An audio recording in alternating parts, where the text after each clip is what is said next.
My name is Teacher Kaligo Dotto, the man of literature and the young African writers. Dear listeners, especially students Form 3 and Form 4 who take English language subject. Today I brought you the novel analysis, which is Weep Not Child. Weep Not Child is the first novel to Ngugi wa Thiong'o. He wrote it in 1964 after completing university level in 1963 at Makerere University. Ngugi wa Thiong'o revealed two instances in his novel, Mau Mau Rebellion and Njoroge education background. But the novel settled to the main character Njoroge, a young boy from poor family. Ngugi wa Thiong'o wrote this novel to educate Africans and criticize the weakness of colonial government to the Africans. There are several themes revealed by the author, such as exploitation, thus, land alienation, betrayal, hypocrisy, poverty, done by white people in Kenya and other parts of Africa, and the issue of education to the Africans. The setting of this novel was located in Kenya's special urban setting. The style employed by Ngugi wa Thiong'o are like narration, dialogue of some characters, third-person point of view.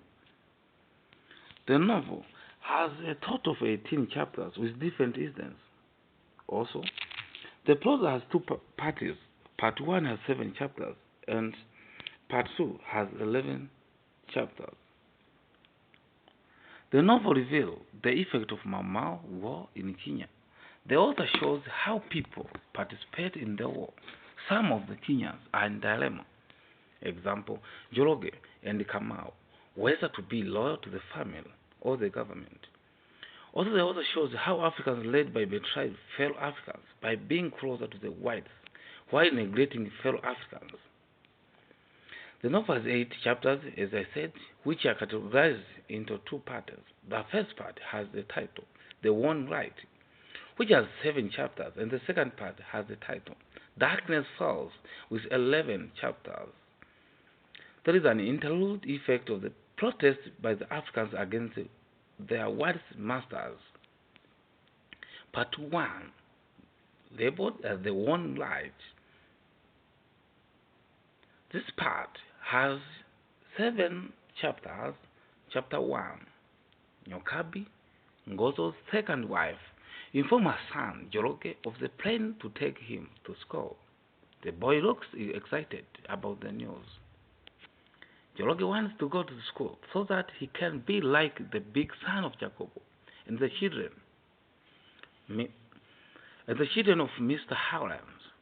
Ngozo is quartered in Jacobo's land and works for Mr. Howland, a white man, as farm labor. Ngozo does not own a piece of land. Mr. Howland is a rich white farmer in where Ngozo works, while Jacob is a rich African in whose land Ngozo stays with his 2 wives, Yel and Nyokabi, with their children, Boro, Kori, Kamau, and Njoroge.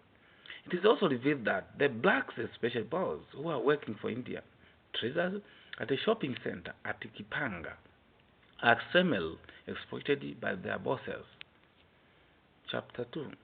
Njoroge's mother seems not to like her boy being close to Mwihak, Jacobo's daughter, because Jacobo is rich while Ngozo, Njoroge's father, is a poor man. Ngozo tells his son stories of the World War and their land, which was taken away by the white man. He tells the young man the history of their land, which was given to their first ancestors, Kikuyu and Mumbi. The sons boy, called Kamau and Njoroge, seem to build hearted for Jacobo and Mr. Howland after they are made aware that the two grabbed their father's land when Ngozo had gone to the World War. Chapter 3. Ngozo is portrayed as a hard worker, as seen by the value that Mr. Howland has given him. Mr. Howland knows that Ngozo has contributed so much in his progress in the farm. He cannot sack him, despite his wife's suggestion again that sometimes needs his view about the farm and his plans. Chapter 4. Njoroge is at school and does well the lesson taught at school. His new teacher is called Isaac, a short man with a small mustache. It is revealed that Isaac is not a good Christian and is a womanizer.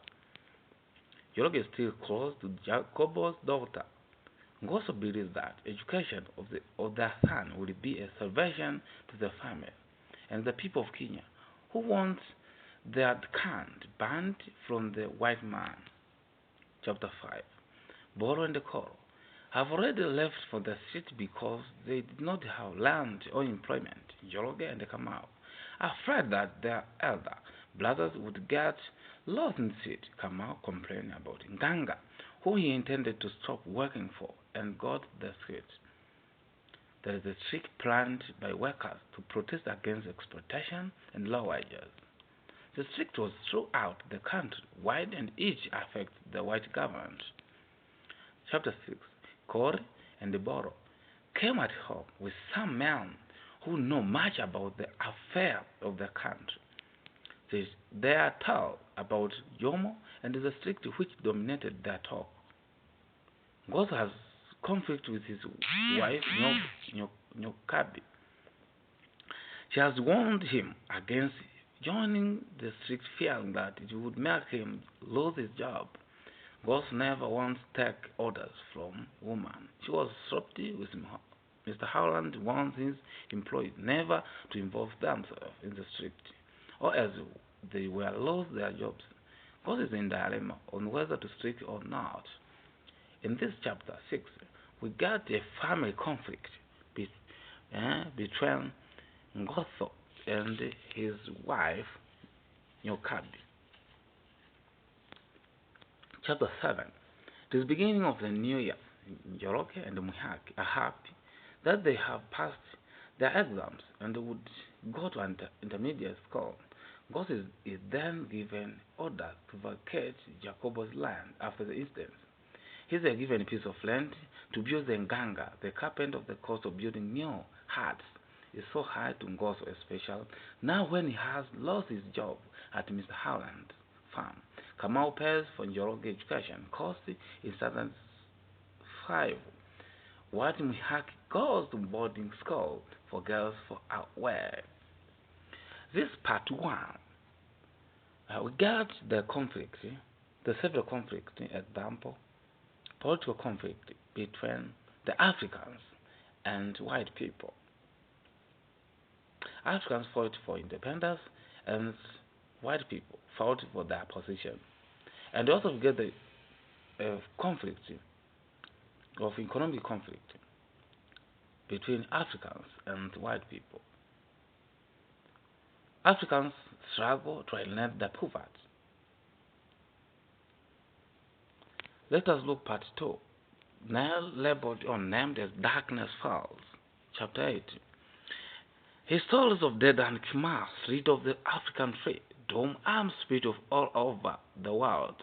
Some people say he has power to change into anything he wishes, which makes it impossible for him to be arrested by the white man's government. The incident in which Ngoso attacked Jacobo has caused a lot of tension into full-fledged Mau Mau fighters. Boro blamed his father, Ngoso, for being the cause of failure of the street to pick up. Chapter 9. Njoroge seems having argument with colleagues in school about the Mau Mau. He is actually unaware of what is exactly meant by Mau Mau movement. People alive in fear of the white man's government, especially Ngoso, whose sons are no longer close to the family. He is afraid that Jacobo will retaliate. Yom has been defeated in his trial against the white man's government. It is here that Yom has been imprisoned. They blame this on the descent of the Nabs themselves. Chapter 10.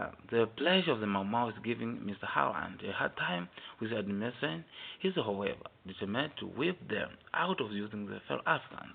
Jacob the crew reports to Mr. Howland about this suspicion of Ngoso and his elder son, Boro. Mr. Howland instructs Jacob to find a way of arresting them. To accuse us of attacks, Cole and Angel are arrested at night for curfew, but Angel is realized that after the fine has been paid, Cole is sent to detention camp without trial. Chapter 11. Fear and tension increase among the nuts. There is a curfew at night in Njoroge. Wonder how Mihak will react when they met especially with enmity of their parent. Since Ngozi attacked Jacobo, it is revealed that the Baba and 5 others have been discovered dead in the forest. Mihak expresses her feeling about her father to Njoroge. She hates to see Jacobo with all the security. This economic and social gap between two seems to have widened and they both feel it. Chapter 12. It is revealed that Mr. Howland looks contented with his trick to inciting Africans to kill each other. He has ignored his wife's suggestion about going back to England. Jacobo gives Mr. Howland the note. He received a few days ago dropped at his door. The note reads, "Stop your murderous activity, or else we shall come for your heart." This is our last one. Jacobo suspecting Goso to have blotted this note. The white soldier accused Isaac and killed him on the way to church. Chapter 13. Njoroge passes the examination and his family was happy about his success. Njoroge met Mihak on the last Sunday before he left for school. At school, Mihak joined teachers' training school since she does not pass the exam as Njoroge. Chapter 14. Njoroge joined Syriana Secondary School. He enjoyed his stay in school, where he interacted with students from all over Kenya and met with many men, others of different races. He met Stephen, Mr. Howland's son, just to have a social and economic bundle while at Syriana. Chapter 15. Njoroge is picked from school under the escort of 2 police officers in a black car. He is handed to police officer who take him to a home guide post known as the House of Pain. At that home, Njoroge is returned to confess that all European officers claim he had taken. At home of torture, he hears the voice of Njel and Nyokabi. They have both been arrested and also confessed to have killed Jacobo so as to save his son. Boro, Njoroge is shocked when he thinks of the good friendship between him and Mihak. Chapter 16. Gozo passes away some days after having been released from the home guard post 4 days ago. This torture resulted into his death. No one cried or mourned the days of Ngozo because of insecurity. Chapter 17. This chapter reveals how Howland has been killed by an unknown person. The known night, the Ngozo dies, Moro and Kamau are suspected for the murder. It is also revealed that Njoroge has dropped out of school because of all these events and has been compelled by situation to work for an Indian in his shop. He hates his job but cannot do otherwise. Chapter 18. Mihak met Njoroge. She turned down the request because of conflict between their family. The memory of her father does make her see Njoroge as enemy. Njoroge is hurt by the hope which has found him. Her attempt to commit succeed on tree branch, but is saved by her stepmother, Jiel and Nyokabi. He considers himself a coward. Let us look at the title of the novel, Weep Not Child, symbolizes people suffering. It is very relevant to the story itself because the author has shown that the characters have been suffered from poverty, taking an example of Goso's family, who have even no house to accommodate them. Let us look at the characters found in this novel, Weep Not Child. Goso is the husband of Nyokabi and Njel, as well as father of Boro, Kamau, Koro, Njoroge, and Mwangwe. He is an ex-soldier. He has no land to settle his family. He is in conflict with Jacobo because Jacobo sold his land to Mr. Howland when Goso was in the war. He is a nationalist because he mobilized his fellow Africans to fight against the whites. He does because he was hated by exploitation done by foreigners. Number 2, Njoroge is the son of Ngoso and Ngotho. He has ambition of studying hard to help his family.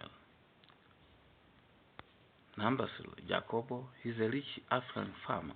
He's betrayed because he's the only African allowed by the whites to grow plants in the land. Number 4, Mr. Howland. He's a white settler who owns a large plot of land. He never thinks of returning back home in Europe. Number 5, in jail. She's the first wife of Ngoso. She's the mother of Boro, Kamau, and Cole. He cared her family very well. The law and position of women portrays a sympathetic person for her husband, and also portrays the caretaker and the parent. Also portrays the hard worker. Number 6, Nyokab. She's the second wife of Ngoso. She's the mother of Joroge and Mwangwe. She cares the family very well and united it. She's an intelligent person. The women portray the intelligent person. Example, Nyokabi. Number 7, Teacher Isaac. He teaches in primary school. His skills when his trick is to discover the white man. He uses the church and religion to incite the native against the white man law. Number 8, Mwihak. She's the youngest daughter of Yokabo. She's the closest friend of Njoroge. She's a kind girl because she supported Njoroge from the group of young boys who planned to harass with savage from her nation because of status of her parents. Let us look at the lesson we got in this novel, Weep Not Child. Number 1. Foreigners, especially whites, have nothing substantial for Africans less than their self-gain. This is shown on the way Mr. Howland uses Gosses cheap labor, who then assumed positive by working very hard. As a result, Mr. Howland is not concerned on his economic hardship. That tells him that he really cares on his labor power. Puppetry, extended domination of Africa by foreigners. A good example is cited to Jacobo. Petra is bad as it causes conflict. Young people can establish the best and successful relationship. They also shown how Mwihak and Njoroge relationship is good in the sense that it proves that the relationship between girls and boys does not only mean love affair only. A friend in need is a friend indeed. Here we see that true friends support each other in time of need. This is shown on the way Mwihak and Njoroge provide mutual relationship. African tradition like polygamy, men have positive impact to people life. We see Ngoso's family love each other, particularly on how they support Njoroge to join school despite being polygamous. The movement of liberation is not a simple phenomenon since it is catalyzed by the torture, as seen to Ngoso, who is highly tortured.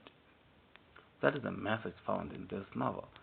Let us look to the relevance of this novel. The issue of unit, betrayal, exploitation, still practiced in our society and in our country. People should. The issue of polygamy still practiced in our society. In our society, there is a freedom fighter struggle against exploitation. That is the end of novel analysis. My name is teacher Kaligo Dotto, or teacher Kadonji, the man of literature, or the young African writers. Thank you for listening. Don't forget to subscribe, like, share, and comment below this video.